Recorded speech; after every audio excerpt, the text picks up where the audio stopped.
Right on the edge of this salt marsh here is this little plant called Greater Sea Spurry, which is an interesting little plant. I found a pink one of these growing in Plymouth recently, and now this is like a white one. This is a really interesting little plant. It comes from, is that dry enough to kneel on? Yeah. It comes from the Mediterranean, Atlantic coasts of Europe. It's got little, sort of a bit like stitchworts, a bit like a rock rose. Is it the way the finished flowers like hang down like that? It's a bit like rock roses do that. And there's flowers, yeah, flowers a bit like a stitchwort, sort of chunky kind of leaves. And this is quite far down. This is on the edge of the salt marsh here. So if I just jump down here a minute. Whoa. See here, this is high tide. The sea will come up to about here. So it's growing quite far down, right on the edges here of this salt marsh. It's covered by this much seawater at the high tide, maybe more. So it's kind of salt resistant. Apparently you can eat it. Just try a little bit of leaf.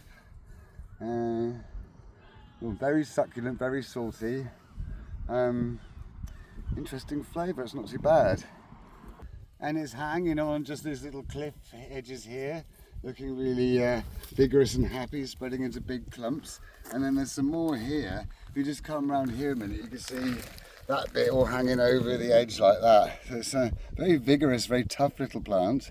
And it's good for respiratory disorders, good for any sort of skin problems, and it's good for inflammation as well. So if you're inflamed, something you squish a bit of the leaf on is very succulent, and just it's good for that. So it's a useful little plant, weird flavour that you find it on rocks as well, like sea cliffs, things like that. But it's nice when you do find it. It looks really unusual.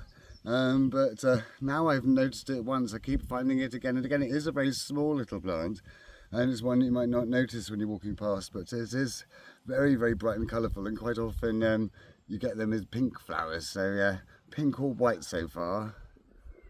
Here it's growing on the Tamar estuary, and you see this really nice sheltered estuary environment. This is sort of perfect for it.